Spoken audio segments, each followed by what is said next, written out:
कहानी की शुरुआत में हम डेलिगो नाम के एक आदमी को देखते हैं। ये आदमी असल में एक जेनेटिक साइंटिस्ट है, साथ ही अमेरिका का एक खतरनाक माफिया भी है। उसे दिखाया जाता है कि किसी वजह से वो एक खतरनाक सोच लेकर तेजी से अपने ऑफिस की तरफ जा रहा है। आखिरकार जब वो अपने ऑफिस पहुंचता है तो उसके सामने 2 गार्ड बैठे हुए नजर आते हैं, लेकिन जैसे ही वो उन दोनों गार्ड की गर्दन पर हाथ रखता है तब पता चलता है कि ये दोनों पहले ही हेडशॉट खाकर मर चुके हैं और वहीं गिरे पड़े हैं। कुछ समझने से पहले ही उसके साथ आए 2 और सिक्योरिटी वाले की खोपड़ी अचानक किसी गोली से उड़ने लगती है। अंत में हम देखते हैं कि पहले वाले दोनों गार्ड और बाकी सभी गार्ड्स की खोपड़ी इस मूवी के असली हिटमैन एजेंट 47 ने उड़ा दी है। जैसे ही एजेंट 47 दिखाई देता है, डेलिगो का दिमाग पूरी तरह खराब हो जाता है। एजेंट 47 अब उसके ऑफिस तक पहुंच चुका है, मतलब आज उसके जीवन का आखिरी दिन होने वाला है। लेकिन डेलिगो एजेंट 47 को बातचीत में व्यस्त रखता है और उसके लिए ड्रिंक्स बनाता रहता है। लेकिन एजेंट 47 उसकी ये कहानी पकड़ लेता है और उसे एक कड़ी चेतावनी देता है। इस बार उसे माफ कर दिया गया है।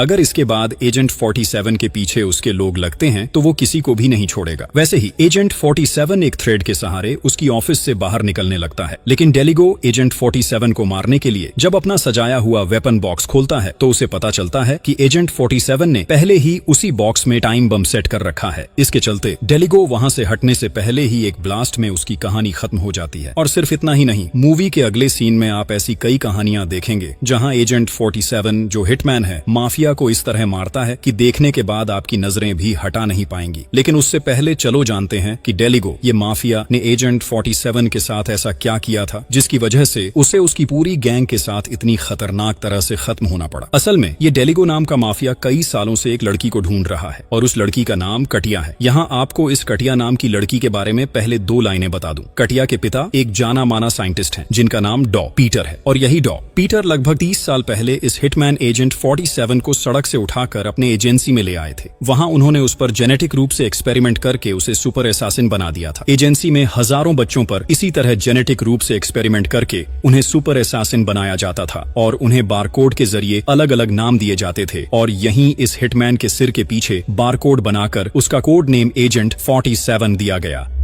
लेकिन एक समय ऐसा आया जब अमेरिका की सरकार को पता चला कि यह डॉ पीटर सड़क से अनाथ बच्चों को उठाकर अपनी एजेंसी में रखकर उन पर जेनेटिक रूप से एक्सपेरिमेंट कर रहा है और उन्हें सुपर एसासिन बनाकर कई तरह के अपराधों और गलत कामों में इस्तेमाल कर रहा है। इसके चलते अमेरिका की सरकार उसके एजेंसी पर कार्रवाई करने से पहले ही डॉ पीटर ने अपनी पूरी एजेंसी अपने हाथों से नष्ट कर दी और अमेरिका की पुलिस के पकड़ में आने से पहले खुद को पूरी तरह से गायब कर लिया। एक एजेंसी ने डॉक्टर पीटर के उस एक्सपेरिमेंट को दोबारा शुरू करने का फैसला किया, लेकिन उन्हें जल्दी ही समझ आ गया कि डॉक्टर पीटर के बिना यह एक्सपेरिमेंट लोगों पर नहीं चल सकता, क्योंकि जो फॉर्मूला से वह लोगों का डीएनए बदलकर जेनेटिक बदलाव करता था वह केवल डॉक्टर पीटर ही जानता था। कई सालों तक खोजने के बाद भी उन्हें डॉक्टर पीटर का कोई सुराग नहीं मिला। अंत में उन्हें डॉक्टर पीटर की इकलौती बेटी कार्टियार का बचपन का एक फोटो मिला और इस फोटो को उसके पिता के फोटो के साथ मिलाकर उन्होंने कार्टियार का वर्तमान फोटो तैयार किया। इसके बाद से यह सिंडिकेट, ये एजेंसी कई गैंगस्टर्स को कार्टियार को ढूंढने के लिए लगा देती है। लेकिन इस कार्टिया नाम की लड़की को खोजने आए इतने बड़े गैंगस्टर का क्या खतरनाक नतीजा हुआ वह तुम खुद अपनी आंखों से देखोगे। इस घटना के 30 साल बाद सिंडिकेट ये कंपनी अब और भी आगे बढ़ती है। चलो देखते हैं कि एजेंट 47 ने बाकी सभी गैंगस्टर्स के साथ क्या किया। जब सिंडिकेट कंपनी के हेडक्वार्टर में यह खबर पहुंचती है कि कंपनी के एक माफिया को इस तरह खत्म कर दिया गया तो सिंडिकेट का असली माफिया डेविड समझ जाता है कि इस एजेंट 47 को इतना आसानी से मारना मुमकिन नहीं है। साथ ही अगर वे कार्टियार के पिता डॉक्टर पीटर तक पहुंचना चाहते हैं तो किसी भी हालत में पहले इस एजेंट 47 को मारकर कार्टियार को किडनैप करना होगा, क्योंकि वे 100% सुनिश्चित हैं कि अगर डॉक्टर पीटर जिंदा है तो कार्टियार ही एकमात्र व्यक्ति है जो उन्हें उसके पास ले जा सकता है। इसलिए देर न करते हुए सिंडिकेट का असली माफिया डेविड अपने सबसे शक्तिशाली एक असासिन को भेजता है एजेंट 47 को मारने और कार्टियार को पकड़ कर लाने के लिए, और इस असासिन का नाम है जॉन स्मिथ। यहाँ आपको बता दूं कि इस जॉन स्मिथ नाम का असासिन कोई आम असासिन नहीं है। उसका पूरा शरीर टाइटेनियम मेटल से बनाया गया है, मतलब इस जॉन स्मिथ को मारना किसी भी हालत में मुमकिन नहीं है। दूसरी तरफ हम जर्मनी के बर्लिन शहर में कार्टियार को देखते हैं जो अपने पिता को ढूंढने के लिए एक साइंटिस्ट के दरवाजे से दूसरे के पास घूम रही है, जो आज से 30 साल पहले उसके पिता के साथ एक एजेंसी में काम करते थे। दूसरी ओर हम एजेंट 47 को देखते हैं जो खुद भी कार्टियार को ढूंढने के लिए चारों तरफ तलाश कर रहा है, लेकिन अंत में वह अपने रूम में लौटता है और अपना लैपटॉप ऑन करके करोड़ों लोगों में से कार्टियार की पहचान मैच करना शुरू कर देता है। काफी समय तक ढूंढने के बाद अंत में एजेंट 47 कार्टियार का फेस डिटेक्ट करने में सफल हो जाता है और अब वह सैटेलाइट मैप में देख पाता है कि कार्टियार वर्तमान में जर्मनी के बर्लिन के उसी स्टेशन में है। वह पूरी तरह सुनिश्चित होने के लिए कार्टियार की फोटो के साथ उस लड़की का फेस रिकॉग्नाइज करने की कोशिश करता है और अंत में कार्टियार की फोटो उस लड़की के फोटो से 100% मैच हो जाती है। अब एजेंट 47 और कार्टियार का असली लोकेशन पता चल जाता है। अगले दिन सुबह जब कार्टियार उसी स्टेशन से वापस जा रही होती है, अचानक उसके सामने सिंडिकेट कंपनी द्वारा भेजा गया असासिन जॉन स्मिथ आ खड़ा होता है। वह आते ही कार्टियार के ब्रेन को हिप्नोटाइज करना शुरू कर देता है। वह कार्टियार से कहता रहता है कि एक हिटमैन तुम्हें ढूंढ रहा है, तुम्हें मारने के लिए, और मैं यहाँ तुम्हें बचाने आया हूँ। मेरे पास खबर है कि वह हिटमैन तुम्हें मारने के बाद तुम्हारे पिता को भी मारना चाहता है, क्योंकि तुम्हारे पिता अमेरिका के सबसे बड़े साइंटिस्ट थे। लड़की का मन इंसानी होता है और वह सीधे साधे स्मिथ की बात पर भरोसा कर लेती है और उसके साथ वहाँ से चल देती है। लेकिन ठीक उसी समय उसी स्टेशन पर एजेंट 47 आ जाता है और कार्टियार के साथ स्मिथ को देखते ही वह सीधे स्मिथ की तरफ फायर करने लगता है। यहाँ ये कहानी देखकर कार्टियार सोचती है कि स्मिथ ने जो कुछ कहा वह सब सच है, इसलिए वह स्मिथ का हाथ पकड़कर वहाँ से भागने लगती है। लेकिन एक समय स्मिथ का पीछे से आकर एजेंट 47 पर झपट पड़ता है और उसे लेकर ट्रेन की लाइन में गिर जाता है। मारपीट करते करते एक समय एजेंट 47 स्मिथ को एक लात मारकर ट्रेन की लाइन से दूर हटा देता है। ठीक उसी समय स्मिथ देखता है कि लाइन के ऊपर से एक गोलीबारी ट्रेन उनकी तरफ तेज रफ्तार से बढ़ रही है और उसी समय एजेंट 47 उस ट्रेन के नीचे गिर जाता है। इस मौके का फायदा उठाते हुए स्मिथ कार्टियार को गाड़ी में बैठाकर वहां से तेजी से भाग जाता है। लेकिन उसी समय हिटमैन फिर से आता है और उस गाड़ी के सामने खड़ा होकर गाड़ी के ड्राइवर के सिर पर सीधा फायर कर देता है, जिससे गाड़ी का काबू खो जाता है और दूसरी गाड़ी से टकराकर पूरी गाड़ी उलट जाती है। लेकिन एजेंट 47 उस गाड़ी तक पहुंचने से पहले ही स्मिथ कार्टियार को वहां से निकालकर दूसरी सड़क से सुरक्षित ले जाता है। कुछ दूरी आगे बढ़ने के बाद स्मिथ देखता है कि एजेंट 47 पहले से ही उनके पीछे पीछे फिर से तेजी से आ रहा है। अब कोई और रास्ता न देखकर स्मिथ सोचता है कि शायद उन्हें यहीं एजेंट 47 के हाथ लगना पड़ेगा। लेकिन अचानक स्मिथ देखता है कि वे जिस जगह खड़े हैं वह एक अमेरिकी एम्बेसी है। इसलिए स्मिथ अपनी बंदूक निकालता है और आकाश की ओर कुछ ब्लैंक फायर करता है और एक विदेशी एम्बेसी के सामने इस तरह की खुली गोलाबारी करने की वजह से एम्बेसी में पेट्रोलिंग कर रहे अमेरिकी नेवी सील की कुछ फोर्स उन्हें चारों तरफ से घेर लेती है। वे दोनों को बंदूकें नीचे करने और सरेंडर करने का ऑर्डर देते हैं और स्मिथ को तो यही चाहिए था कि एम्बेसी में मौजूद स्पेशल फोर्स स्क्वाड उन्हें पकड़ ले ताकि वे एजेंट 47 के हाथों से इस जंग में बच सकें। एम्बेसी में मौजूद अमेरिकी स्पेशल फोर्स का स्क्वाड उन्हें पकड़कर एम्बेसी के अंदर ले जाता है और यह कहानी देखने के बाद एजेंट 47 और आगे नहीं बढ़ता बल्कि उसी जगह से पीछे हट जाता है। क्या तुम सोच रहे हो कि एजेंट 47 उन्हें इतनी आसानी से छोड़ देगा? वैसे नहीं। दूसरी तरफ एम्बेसी के बाहर एजेंट 47 एक बड़ा स्नाइपर राइफल लेकर एम्बेसी के सामने पहुंच जाता है। जब वह एम्बेसी में घुसने लगते हैं तो वहां की गार्ड्स उसके बैग सहित पूरे शरीर की तलाशी लेने लगती है। अब जब वे उसका बैग स्कैनर मशीन में डालते हैं तो वहां मौजूद गार्ड्स की आंखें चौड़ी हो जाती हैं, क्योंकि वह देखता है कि इस आदमी ने अपने बैग में एक बड़ा 15 कैलिबर का स्नाइपर राइफल रखा है। फिर जब वे उसके पूरे शरीर की तलाशी लेने लगते हैं तो देखते हैं कि उसके शरीर के हर हिस्से में बंदूकें लोड की हुई हैं। इससे जल्दी ही और गार्ड्स वहां पहुंच जाते हैं और एजेंट 47 को हाथ ऊपर करके सरेंडर करने को कहते हैं और उसी गार्ड्स की बात मानते हुए एजेंट 47 खुद को सरेंडर कर देता है एम्बेसी में ड्यूटी पर मौजूद सभी गार्ड्स के हाथों में।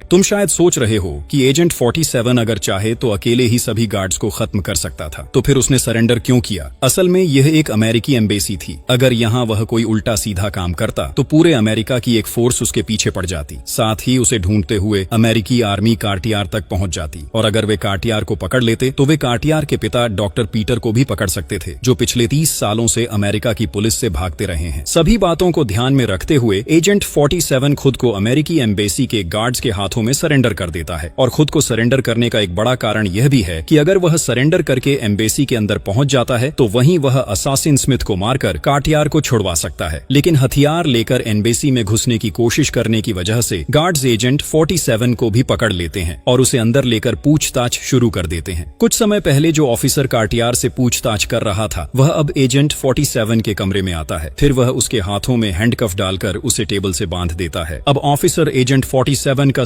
स्नाइपर राइफल टेबल पर रख देता है और उससे पूछताछ शुरू की जाती है कि वह इतनी खतरनाक स्नाइपर राइफल लेकर अमेरिकी एम्बेसी में क्यों घुसने की कोशिश कर रहा था। लेकिन एजेंट 47 इस बार किसी भी सवाल का जवाब नहीं देता और सिर्फ एक बार टेबल पर जोर सा मारते हैं। फिर वह अपनी स्नाइपर राइफल को ऊपर की ओर उठाकर फेंक देता है। जब राइफल खाली जगह से टेबल पर गिरती है तो अपने आप फायर हो जाता है। एजेंट 47 अपनी हथकड़ी की चेन उस गोली की तरफ पकड़ता है और अपनी हथकड़ी खोल लेता है। मतलब समझ रहे हो, इस खतरनाक हिटमैन के हाथ अब आजाद हो गए हैं और अब वह क्या करने वाला है ये सभी की कल्पना से बाहर है। हाथों की शक्ति पाते ही वह आसपास मौजूद सभी गार्ड्स को एक एक करके मारकर नीचे गिरा देता है। सभी को खत्म करने के बाद वह सीधे उस ऑफिसर के सामने खड़ा हो जाता है। लेकिन एजेंट 47 उस ऑफिसर को कुछ करने से पहले ही पास की रूम में मौजूद स्मिथ भी समझ जाता है कि एजेंट 47 यहीं आ गया है। इसलिए वह अपने रूम की दीवार तोड़कर भागने की कोशिश करता है, लेकिन वहां अन्य गार्ड्स उसे रोकते हैं। लेकिन स्मिथ गार्ड्स को मारकर उनकी चाबी लेकर अपनी हथकड़ी खोल देता है। फिर वह वहां से भागने के लिए रास्ता ढूंढने लगता है। रास्ता ढूंढते ढूंढते वह कार्तियार के कमरे में पहुंचता है और वहीं चाबी से कार्तियार की हथकड़ी भी खोल देता है। फिर वह कार्तियार को लेकर वहां से निकल जाता है। दूसरी तरफ बाहर हम एजेंट 47 को देखते हैं, जो एक गार्ड का कपड़ा पहनकर सभी की नजरों के सामने आराम से एम्बेसी से निकलता है। वहीं स्मिथ कार्तियार को गाड़ी में बैठाकर तेजी से वहां से भाग जाता है। लेकिन जब एजेंट 47 को समझ आता है कि अब वह उन्हें पकड़ नहीं पाएगा तो वह एम्बेसी के सामने खड़े अमेरिकी गार्ड्स में से एक की स्नाइपर राइफल उठाता है और उस स्नाइपर राइफल के साथ छत पर पहुंच जाता है। फिर वह उस स्नाइपर राइफल को स्मिथ की गाड़ी की तरफ लक्ष्य करके सेट करता है। मिनटों तक वह गाड़ी पर निशाना बनाए रखता है और फिर एक खतरनाक शॉट निकालता है। उसकी इस गोली की राह सड़क, लोग और नाली के पार करते हुए लगभग 3 किलोमीटर दूर स्मिथ की गाड़ी में बैठे कार्तियार के हाथों तक पहुंच जाती है। अगले दिन सुबह हम कार्तियार को एक होटल के कमरे में स्मिथ के साथ देखते हैं। कार्तियार अपनी हथेली से गोली निकालती है और स्मिथ से पूछती है कि तुम असल में कौन हो और मेरे जीवन को बचाने की कोशिश क्यों कर रहे हो। स्मिथ उसे बेहद चालाक झूठ बोलता है। वह कार्तियार को बताता है कि उसके पिता एक जाने माने साइंटिस्ट थे, इसीलिए उनकी एजेंसी कार्तियार के पिता डॉक्टर पीटर को ढूंढकर सुरक्षित करने का प्रोटोकॉल बनाना चाहती है, क्योंकि कुछ लोग उसके पिता को ढूंढकर मारने की पूरी कोशिश कर रहे हैं। कार्तियार फिर से स्मिथ की बात पर विश्वास कर लेती है और अपने पिता की लोकेशन जानने के लिए एक नक्शा निकालती है और स्मिथ के साथ योजना बनाने लगती है। लेकिन कार्तियार यह नहीं जानती कि यह आदमी उसके पिता को ढूंढकर मारने आया है। मैप निकालने के बाद कार्तियार स्मिथ से बताती है कि उसने अपने पिता के पुराने कुछ दोस्तों से बहुत सारा डेटा इकट्ठा किया है और अपने पिता की आखिरी लोकेशन के रूप में पता चला कि वह अभी ऑस्ट्रेलिया के सिडनी शहर में है। लेकिन सिडनी के किस इलाके या दिशा में वह है यह अभी उसे नहीं पता। इसलिए अगर वे उसके पिता डॉक्टर पीटर को ढूंढना चाहते हैं तो उन्हें तुरंत ऑस्ट्रेलिया के सिडनी जाना होगा। जैसे ही वह यह कहती है, अचानक एजेंट 47 कमरे में आ जाता है। अचानक हमला होने की वजह से स्मिथ एजेंट 47 को रोकने का समय नहीं पाता, इसलिए एजेंट 47 आसानी से स्मिथ को गिरा देता है और कार्तियार को पकड़कर अपने कमरे में ले जाता है। जब कार्तियार होश में आती है तो वह एजेंट 47 से पूछती है कि वह उसे मारना क्यों चाहता है। लेकिन एजेंट 47 उसे ऐसे कुछ बातें बताता है कि सुनकर कार्तियार खुद चौंक जाती है। एजेंट 47 उसे बताता है कि क्या तुम याद कर सकती हो कि 30 साल पहले तुम्हारे पिता ने तुम्हें एक सुरंग में छुपाया था और कुछ लोग तुम्हें और तुम्हारे पिता को मारने के लिए तुम्हारे घर पर हमला कर चुके थे। एजेंट 47 की यह बात सुनकर कार्तियार को अपनी बचपन की कुछ यादें याद आने लगी हैं। अब एजेंट 47 उससे कहता है कि क्या तुम्हें याद है कि जब तुम और तुम्हारे पिता डॉक्टर पीटर कार में भाग रहे थे तब एक छोटा बच्चा तुम्हें बचा रहा था। एजेंट 47 की यह बात सुनते ही कार्तियार धीरे धीरे अपने बचपन की कुछ यादें याद करने लगती हैं और जब उसकी सभी यादें वापस आती हैं तो कार्तियार समझ जाती है कि वह छोटा बच्चा एजेंट 47 ही था, जिसे उसके पिता डॉक्टर पीटर बहुत प्यार करते थे। जब कार्तियार अपनी गलती समझ जाती है तो एजेंट 47 उसे सीधे बताता है कि वही एजेंट 47 है और वह आया है उसे मारने के लिए नहीं बल्कि स्मिथ के हाथों से बचाने के लिए। और इतने समय तक जो स्मिथ नाम का असासिन कार्तियार को बचाने का दिखावा कर रहा था, उसका असल मकसद कार्तियार को मारना और उसके पिता को ढूंढकर मारना था। लगभग 30 साल पुरानी यादें याद आने के बाद कार्तियार की आंखों से आंसू गिरने लगते हैं उसके पिता की इस बुरी हालत के लिए और यह सोचकर कि पिछले 30 सालों में उसने एजेंट 47 को ढूंढने की कोशिश की लेकिन उसे नहीं पाया। लेकिन फिलहाल उनके पास भावनाओं में खोने का समय नहीं है, किसी भी तरह पहले उन्हें अपने पिता को बचाना है। फिर एजेंट 47 कार्तियार से कहता है कि क्या तुम जानती हो कि तुम्हारे अंदर एक सुपर पावर है जिसे तुम्हारे पिता ने तुम्हारे बचपन में तुम्हारे शरीर के डीएनए को बदल दिया था। अगर तुम अपनी वह सुपर पावर खोज लेती हो तो अपने पिता को आसानी से खुद बचा सकती हो। कार्तियार एजेंट 47 की किसी भी बात को समझ नहीं पा रही थी। अब एजेंट 47 कार्तियार को एक कुर्सी से हाथ पांव बांधकर एक बड़े बोइंग प्लेन के इंजन के सामने बैठा देता है। फिर वह इंजन के स्विच के पास जाकर कार्तियार से कहता है कि अगर तुम इस इंजन के सामने से खुद को बंधे होने की हालत से बचा सकती हो तो समझना कि तुम अपनी सुपर पावर खोज चुकी हो। ये कहते ही वह उस बोइंग प्लेन के इंजन को 800 नॉटिकल माइल की रफ्तार से चालू कर देता है। इस बीच जैसे जैसे प्लेन के इंजन की रफ्तार बढ़ती है, कार्तियार की कुर्सी धीरे धीरे इंजन की तरफ बढ़ने लगती है, लेकिन कार्तियार पूरी तरह से अपने ध्यान को केंद्रित करती है और अंततः वह समझ पाती है कि उसके हाथ कैसे बंधे हुए हैं। उसी हिसाब से वह अपने हाथों की पाबंदी को एक एक करके खोलने लगती है। जब प्लेन का इंजन अपनी टॉप रफ्तार पर पहुंचता है, तब कार्तियार आखिरी समय में अपने हाथों की पाबंदी खोलने में सफल हो जाती है और तेजी से प्लेन के इंजन के सामने से खुद को हटा लेती है। इसके बाद कार्तियार एजेंट 47 से कहती है कि अब उसे अपने पिता को जल्दी ढूंढना है, लेकिन ठीक उसी समय पता चलता है कि उनके आसपास सिंडिकेट कंपनी की खास ट्रेनिंग हासिल कई आर्मी आ चुकी है। इसलिए वह कार्तियार से कहता है कि वह उसके पिता को जरूर ढूंढ लेगा, लेकिन फिलहाल उन्हें पहले यहाँ से निकलना होगा क्योंकि ये आर्मी बेहद खतरनाक है।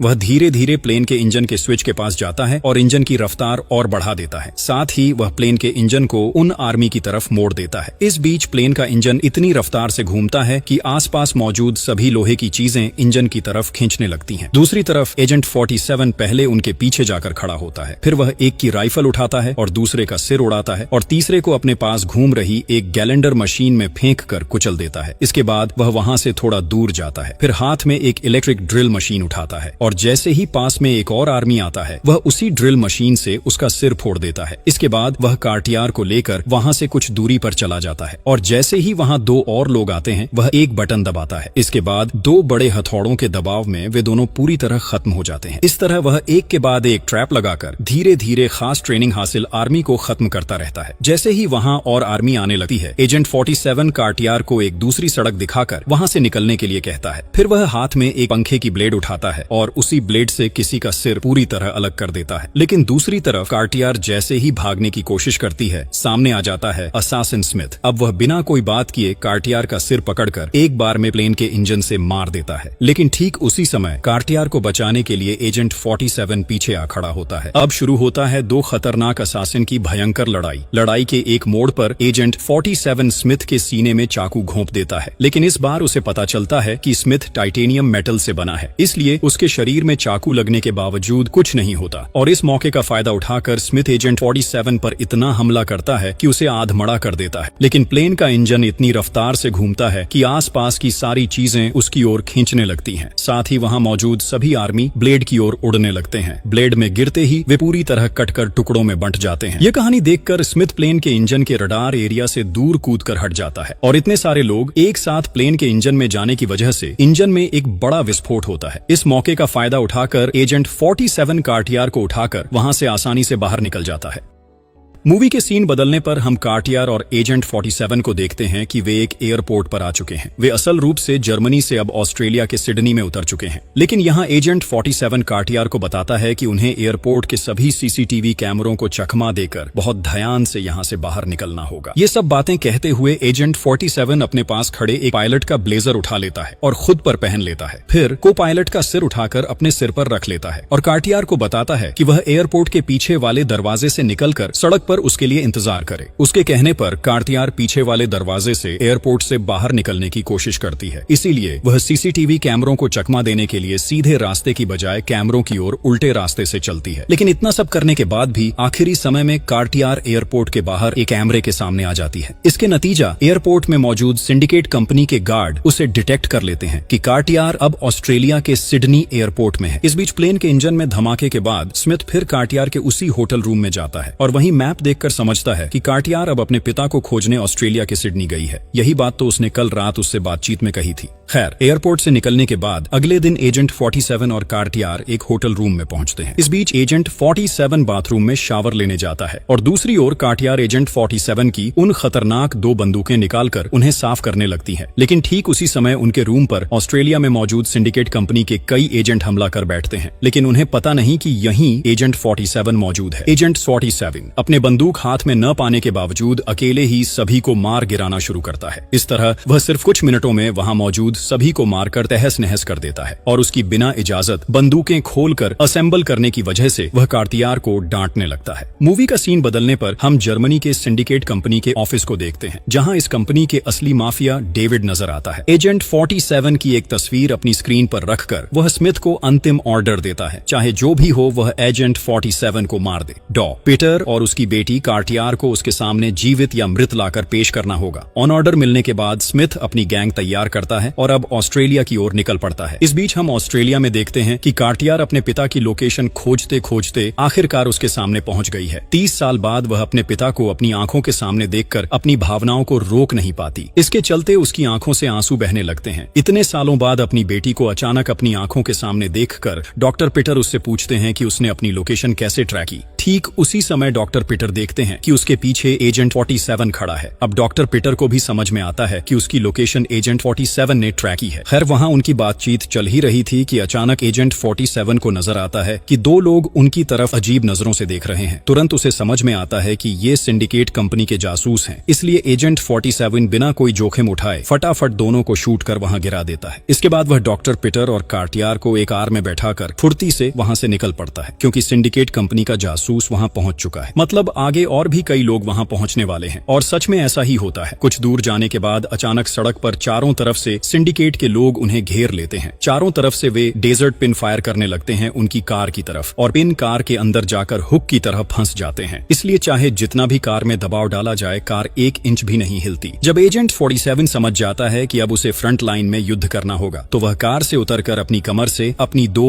आइकॉनिक गन निकालता है। वहां शुरू होता है एजेंट 47 और ऊपर बिल्डिंग में मौजूद कई स्नाइपरों के बीच खतरनाक स्नाइपर शॉट। गोलीबारी के दौरान एक गोली डॉक्टर पीटर के पैर में लगती है। जब डॉक्टर पीटर समझता है कि यह सिंडिकेट कंपनी केवल उसे ही ढूंढ रही है, तो वह अपनी बेटी कार्टियार से कहता है कि वह तुरंत वहां से निकल जाए। कार्टियार वहां से जाते ही स्मिथ वहां पहुंच जाता है और डॉक्टर पीटर को पकड़कर अपने अड्डे पर ले जाता है। अब अंत में डॉक्टर पीटर को सामने पाकर सिंडिकेट कंपनी का असली माफिया डेविड बोलता है, बोलो डॉक्टर, तुम लोगों पर कौन सा जेनेटिक एक्सपेरिमेंट करके उन्हें सुपर असासिन बनाते हो, और साथ में यह भी बताओ कि तुम्हारे किए हुए उस एक्सपेरिमेंट का डीएनए सैंपल और फॉर्मूला कहां छुपाया है। लेकिन इतने कुछ होने के बाद भी डॉक्टर पीटर बताता है कि अगर तुम मुझे मार भी देते हो तो मैं यह सैंपल या फॉर्मूला तुम्हारे हाथ नहीं दूंगा। जब डेविड समझ जाता है कि डॉक्टर पीटर किसी भी तरह यह फॉर्मूला उसे नहीं देगा, तो वह फैसला लेता है कि उसे एक जहरीला पॉइजन इंजेक्शन देकर हमेशा के लिए विदा कर देगा। जब जहरीला पॉइजन इंजेक्शन डॉक्टर पीटर के शरीर में लगाने वाला होता है, ठीक उसी समय कार्टियार एक हेलीकॉप्टर लेकर सीधे उनके अड्डे में घुस जाती है और हेलीकॉप्टर के पंख में लगते ही वहां मौजूद सभी कटकर उड़ जाते हैं। इसके साथ ही यह हेलीकॉप्टर भी नियंत्रण खोकर बिल्डिंग में टूटकर गिरा। लेकिन इससे पहले कार्टियार हेलीकॉप्टर से उतरकर वहां बचे सभी गार्ड्स को भी मार गिराती है। यह लड़की इतनी खतरनाक हेडशॉट मारती है कि अगर आप इसे मिस करेंगे तो बहुत कुछ मिस कर देंगे। इस बीच जब कार्टियार पूरी तरह तबाही मचाने लगती है, तब डेविड अपने मेंबर के साथ किसी दूसरी दरवाजे से वहां से भागने की कोशिश करता है, क्योंकि इस माहौल में अब कोई माफियागिरी मुमकिन नहीं है। लेकिन जैसे ही वे पहले दरवाजे के पास पहुंचते हैं, अचानक उन पर एजेंट 47 शॉट फायर करता है। लेकिन स्मिथ तुरंत इन गोलियों को हाथ में पकड़ लेता है, क्योंकि जैसे पहले बताया कि स्मिथ का पूरा शरीर टाइटेनियम मेटल से बना है, इसलिए इन सभी गोलियों या चाकुओं का कोई असर नहीं होता। वह डेविड को सुरक्षित बाहर निकाल देता है और फिर शुरू हो जाता है 2 एजेंटों के बीच खतरनाक लड़ाई। कोई भी किसी को 1 इंच भी छोड़ने वाला नहीं। इस तरह एजेंट 47 उसे बार बार शूट करता है, लेकिन वह देखता है कि स्मिथ पर इन बुलेटों का कोई असर नहीं हो रहा। जब एजेंट 47 समझ जाता है कि उसे गोली या चाकू से मारना मुमकिन नहीं, अब वह अपने हाथ से एक टाइटेनियम का तार निकालता है और उसे स्मिथ के गले में लपेट देता है। उसके साथ उसे दीवार के साथ चिपका देता है और उस दीवार में इलेक्ट्रिक तार की लाइन लगी थी। टाइटेनियम मुमकिन है इलेक्ट्रॉनों को ले जाने का सबसे अच्छा तरीका, इसलिए 1000 वोल्ट की करंट से स्मिथ धीरे धीरे अपनी ताकत खोने लगता है। इस तरह एक चरण में स्मिथ पूरी ताकत खोकर पूरी तरह बेहोश हो जाता है और उसका हिस्सा खत्म हो जाता है। स्मिथ को खत्म करने के बाद अब कार्टिया और एजेंट 47 अपने हथियार लोड करते हैं और धीरे धीरे अंदर जाते हैं असली लीडर डेविड को मारने के लिए। वहां उनके सामने जितने भी गार्ड आते हैं, उन्हें वे हेडशॉट से उड़ाते जाते हैं और एक एक कदम करके सीढ़ियों से ऊपर की ओर बढ़ते हैं। जब वे छत पर पहुंचते हैं तो देखते हैं कि सिंडिकेट कंपनी का असली माफिया डेविड डॉक्टर पीटर को हेलीकॉप्टर में लेकर वहां से भाग रहा है। वहां मौजूद सभी गार्डों को वे एक एक कर मारते हैं। जब डेविड के पास पहुंचते हैं तो देखते हैं कि डेविड पहले ही हेलीकॉप्टर लेकर बहुत दूर जा चुका है। कार्टिया और एजेंट 47 उस हेलीकॉप्टर की ओर बार बार शूट करते हैं, लेकिन हेलीकॉप्टर को कुछ नहीं होता। ठीक उसी समय वहां एक और आदमी सामने आता है और कार्टिया की ओर फायर करता है। यह हालात देखकर एजेंट 47 तुरंत कार्टिया के सामने पहुंचता है। बुलेट एजेंट 47 की पीठ में लगती है। इसके बाद वह मुड़कर एक फायर में उस आदमी का सिर उड़ा देता है। उसी समय हम देखते हैं कि डॉक्टर पीटर किस खुशी नजर से हेलीकॉप्टर से अपनी बेटी की ओर देख रहे हैं। वह अपनी बेटी को आखिरी बार देख लेते हैं और अपनी जेब से एक इनहेलर निकालते हैं। असल में यह कोई इनहेलर नहीं था, बल्कि यह एक बम था। डॉक्टर पीटर अपनी बेटी को आखिरी विदाई देते हैं और जैसे ही वह अपने इनहेलर पर प्रेस करता है, पूरा हेलीकॉप्टर समेत सिंडिकेट कंपनी का असली माफिया डेविड पूरी तरह से नष्ट हो जाता है। इसके साथ ही डॉक्टर पीटर के द्वारा किए गए सभी एक्सपेरिमेंट के जेनेटिक और डीएनए सैंपल इंसानों की पहुंच से हमेशा के लिए दूर हो जाते हैं। इसका मतलब है कि अब कोई भी इन फॉर्मूलों का उपयोग कर लोगों पर एक्सपेरिमेंट नहीं कर सकेगा और कोई हिटमैन नहीं बना पाएगा। जैसे ही माहौल सामान्य होता है और छत से लौटते समय एजेंट 47 और कार्टिया अचानक लिफ्ट का दरवाजा खुलते ही देखते हैं कि उनके सामने खड़ा है एजेंट 47 जैसा दिखने वाला एक और हिटमैन। यह देखकर तीनों तुरंत अपने अपने हथियारों की ओर मुड़ जाते हैं और यहीं पर इस मूवी का अंत होता है। आगे ये हिटमैन वास्तव में कौन था, इसका जवाब अगले पार्ट में मिलेगा। यदि इस मूवी का तीसरा पार्ट आता है तो उसकी भी एक्सप्लेनेशन वीडियो इसी चैनल पर तुम्हें देखने को मिलेगी।